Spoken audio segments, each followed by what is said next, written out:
depois de transitar pelo mundo da qualidade, porque inclusive o próprio Kardec já previu essa necessidade dentro da própria doutrina, porque nós muitas vezes desconhecemos a visão qualitativa que Kardec tinha a respeito desse momento de intercâmbio entre os dois mundos, porque ele viveu experiências pessoais e era um homem que realmente era de uma integridade a toda prova. Inclusive na Revista Espírita ele conta que certa feita ele deixou influenciar por um amigo que pediu para que um adolescente, filho desse amigo, frequentasse um trabalho mediúnico na Sociedade Parisiense de Estudos Espíritas, e qual não foi a sua surpresa quando o jovem foi instrumento de um verdadeiro escândalo dentro da sociedade.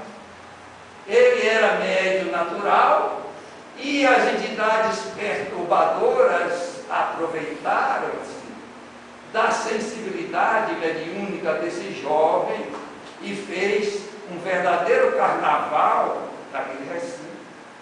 No final, deu-se uma psicografia do Espírito São Luís, que de uma forma austera escreveu que este fato não se repita mais neste recinto, porque senão nós nos retiraremos e não voltaremos mais. E isso está acontecendo no centro espírita.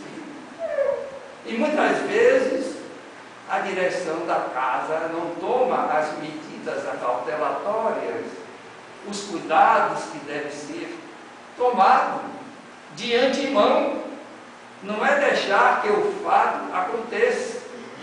E é por essa razão que realmente a benfeitora espiritual está coberta de razão quando nos convida a uma reformulação do nosso proceder dentro do nosso centro espírita, que realmente não é um local pura e simplesmente onde nós vamos ali para o convívio social. Não. O centro espírita é um educandário. Sabemos disso mais do que nunca. É, sobretudo, uma oficina.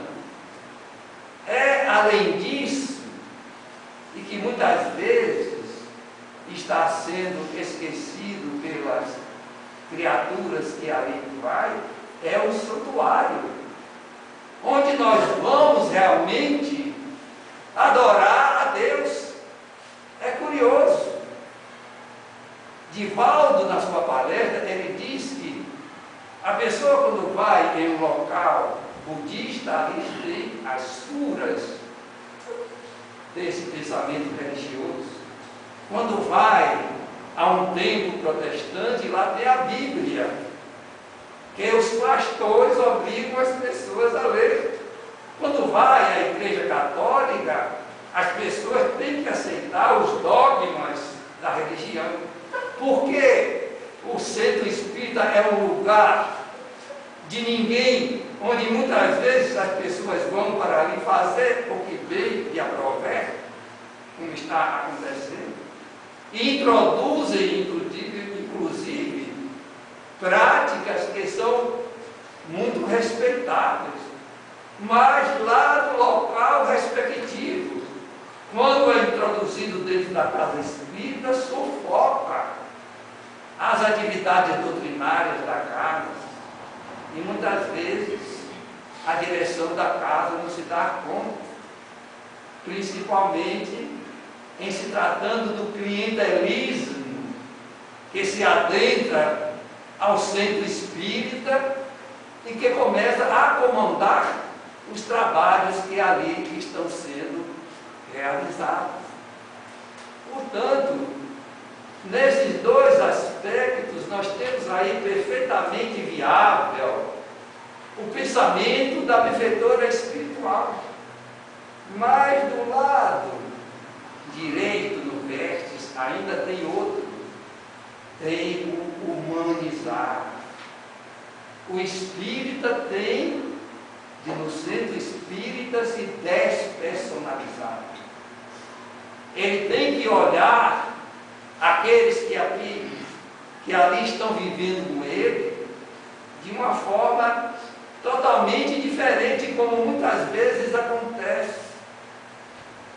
O que é importante é que nós visualizemos ali a sociedade em miniatura e devemos ter um cuidado especial para ajudar aqueles que ali estão.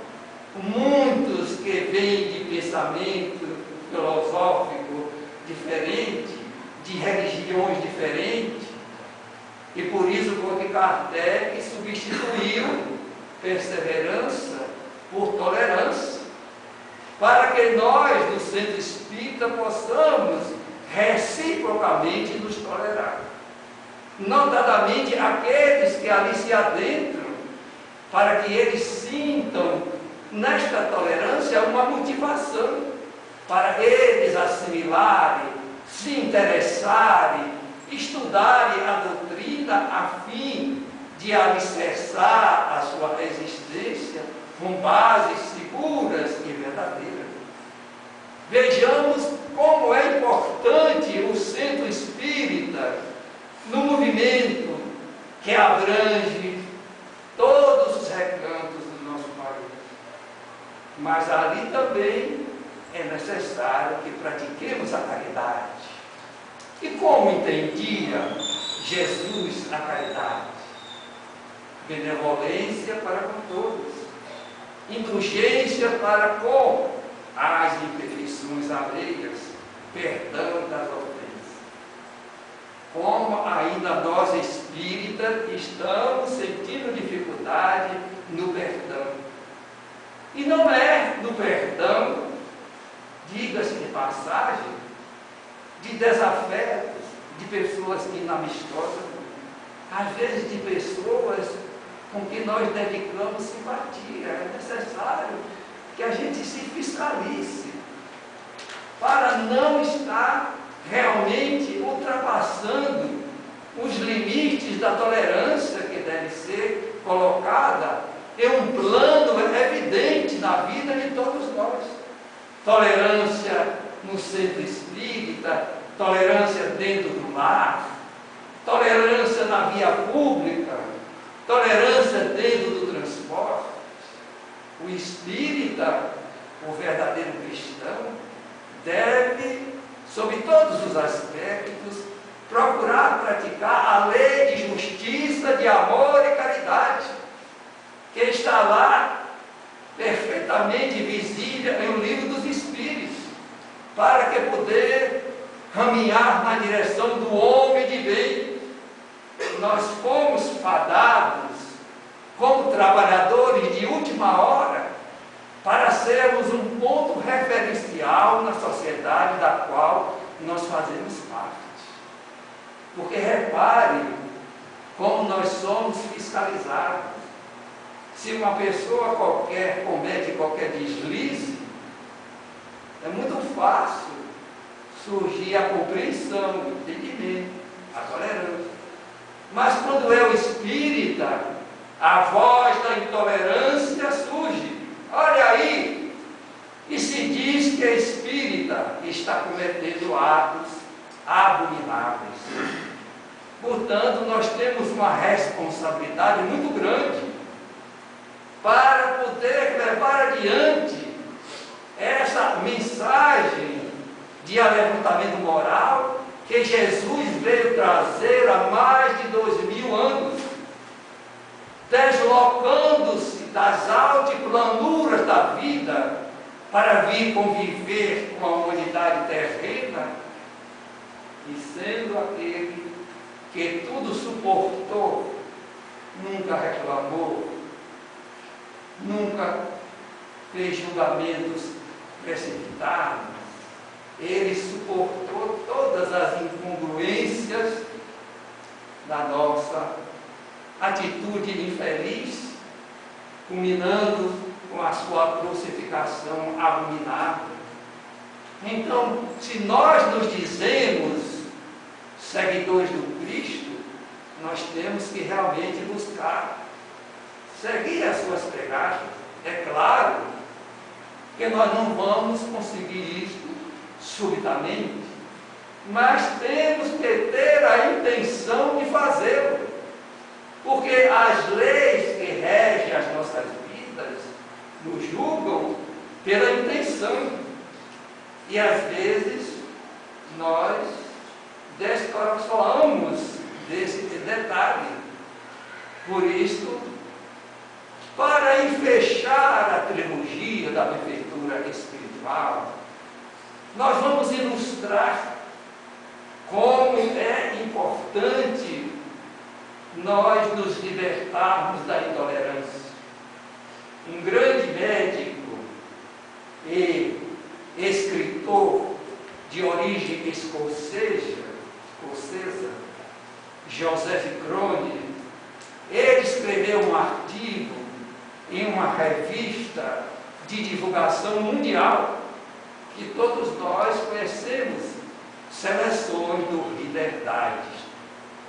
E ele teve o ensejo de colocar nas páginas dessa revista justamente um artigo que ele colocou no frontispício do conteúdo que ali apresenta, a recompensa do perdão. E ele conta que foi educado com essa mentalidade tacanha que ainda hoje persiste na terra, na sociedade da qual nós fazemos parte, de que todo aquele que comete qualquer erro tem que ser punido exemplarmente. E nessa circunstância do ano de 1921, ele formou-se em medicina e foi convidado a superintender um hospital em um subúrbio da Inglaterra. E lá então começou a sua primeira experiência. Pouco tempo depois, ele teve a oportunidade de viver algo que teve uma importância monumental na sua vida. Ele fora chamado para cirurgiar uma criança de 6 anos de idade que ali penetrara com uma difteria laríngea, quase sufocada, e que somente uma traqueotomia seria capaz de salvar aquela vida. E ele estava naquele momento se preparando para ser o cirurgião, a fim de concretizar a salvação daquela vida tão tenra. Mas naquele momento, enquanto a irmã de caridade e a enfermeira auxiliar colocavam a criança em cima da mesa de operações, um devaneio lhe apareceu na sua casa mental. Ele se recordou que no tempo de estudante na universidade, ele tinha um mestre que era muito rigoroso, excessivamente severo, e ele tinha aqueles momentos de desatenção, porque ele passou a ser o auxiliar desse mestre nas aulas de anatomia, e ele sempre titubeava na hora de passar o instrumental cirúrgico. E esse professor seu não se cansava de repetir: você nunca será um cirurgião. Imaginemos. Veja, ele foi se lembrar justamente dessa cena. E ele, que sabia que não tinha uma aptidão já adquirida pelo exercício da prática operatória, sentiu-se profundamente inseguro, nervoso. E foi nessa condição que ele iniciou ali a cirurgia naquela criancinha. Deu o primeiro corte na garganta da criança e logo ele verificou a sua falta de prática. Mas à medida que ele foi seguindo os trâmites operatórios e uma ideia ocorreu para diminuir o seu nervosismo, de que ele iria ter êxito, porque estava nas suas mãos salvar aquela vida.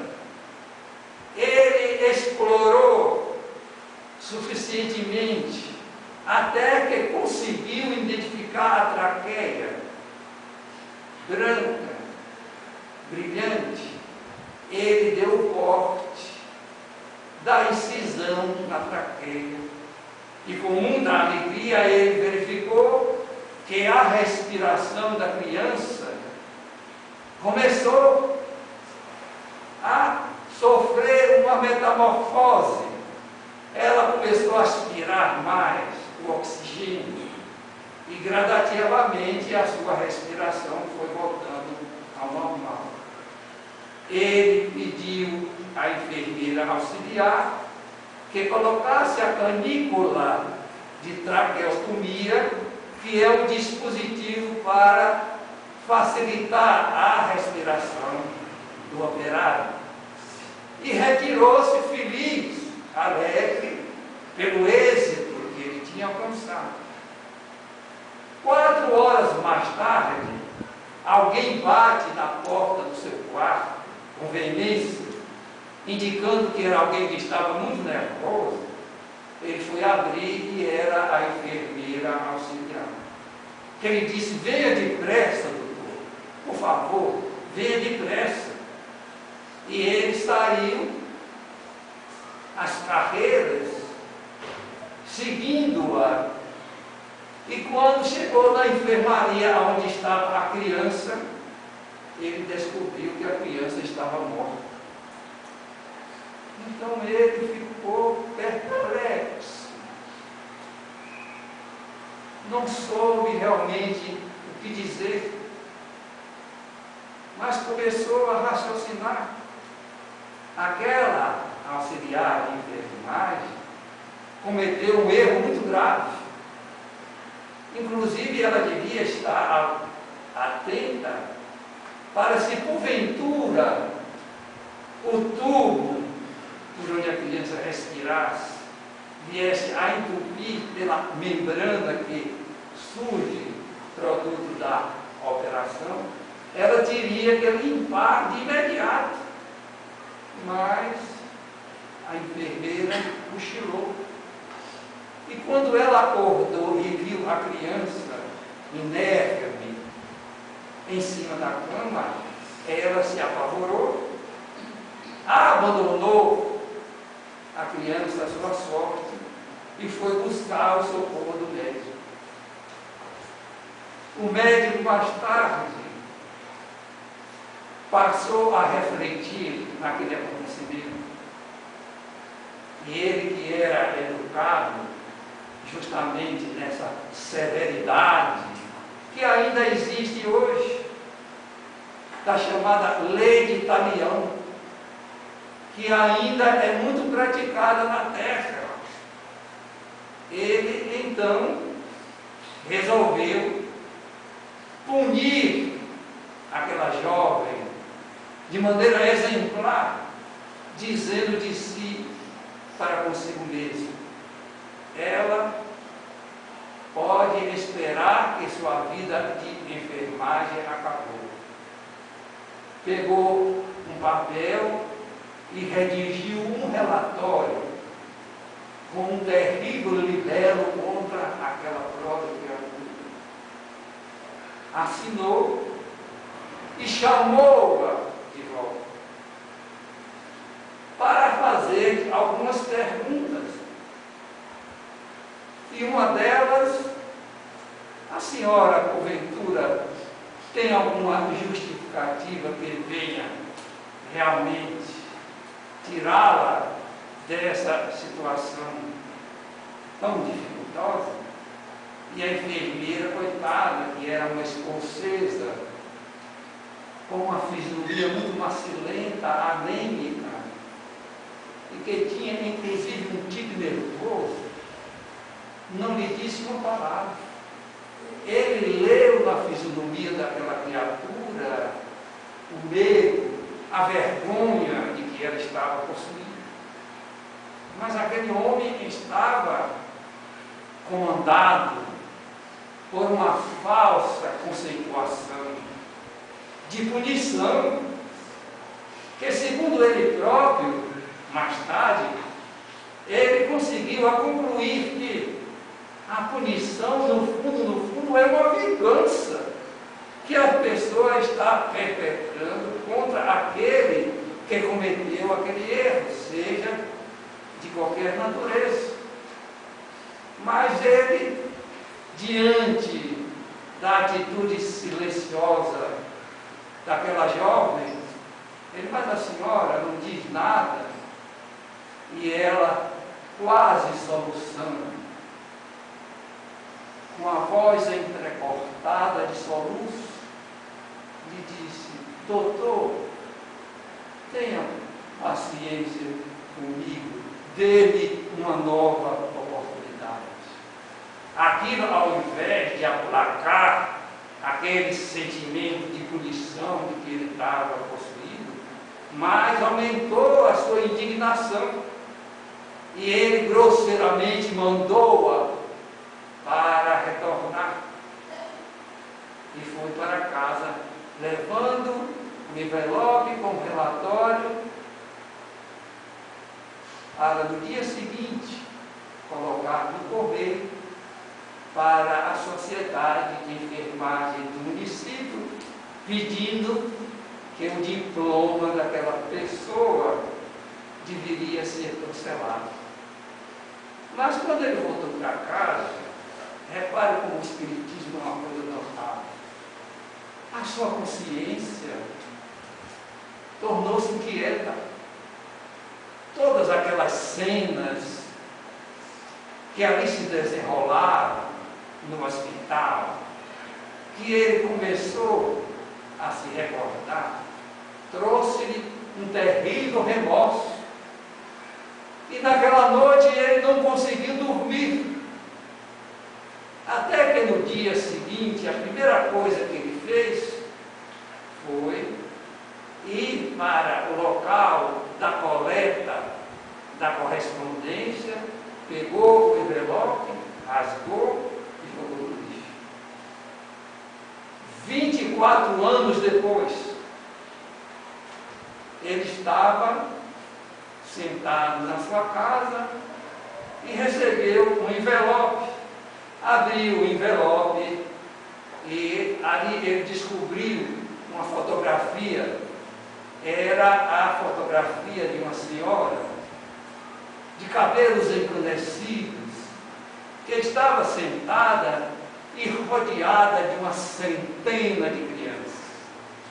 E ele notou no olhar daquelas crianças o amor, a confiança daquela senhora que estava ali sentada. E ele começou a refletir por que motivo ele tinha recebido aquele envelope. E subitamente ele olhou do lado contrário do envelope e leu: doutor, tenha paciência para comigo, dê-me uma nova oportunidade. Então ele identificou, era aquela enfermeira auxiliar, que a vida lhe propiciara a oportunidade de ser a encarregada de um dos orfanatos mais bem dotados da Inglaterra. E isso como exemplo para todos nós. Por isso foi que Kardec colocou tolerância no centro espírita. Toleremos. Se não pudermos ainda nos amar, toleremos. Porque na realidade a intolerância ainda é o sinal característico do nosso primarismo instintivo. E nós espíritas não podemos mais estagnar na retaguarda da vida. Nós temos que caminhar mais rápido. Porque, na realidade, o Espiritismo está nos dando uma oportunidade ímpar de, no centro espírita, onde nós o elegemos para frequentar, a oportunidade não de ser um observador pura e simplesmente passivo, mas de ser um membro atuante, que não escolhe tarefas, porque, como já disse uma grande poetisa chilena, através de um belo poema que ela elaborou, o prazer de servir, dizendo que a natureza é um anelo de serviço. Serve o vento, serve a chuva, serve o sol. Se tu quem tira a pedra do caminho, diz a poetisa. Os corações, a dificuldade dos problemas. Se existe uma planta para plantar, planta tu. Se existe um trabalho que os outros recusam, aceita-o tu. Esse é o momento culminante do espírita, no centro espírita.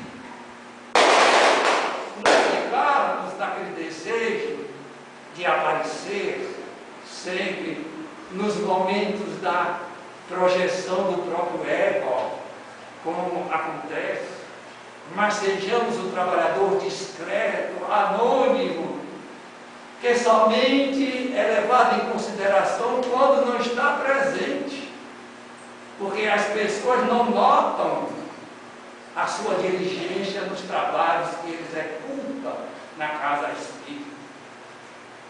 Portanto, complementa a extraordinária poesia. Deus é o servidor e todo dia dirige o seu pensamento e pergunta: serviste hoje a quem? A teu irmão, a tua mãe, a vida? Então, o Espiritismo é isto que a Joana nos vai realmente a conquistar, espiritizando-nos, qualificando-nos e humanizando-nos, para que então saiamos da terra com a consciência pacificada pelo dever bem cumprido. Isto é que o Espiritismo está nos propiciando. Agradecendo a atenção de todos, aqui nos despedimos.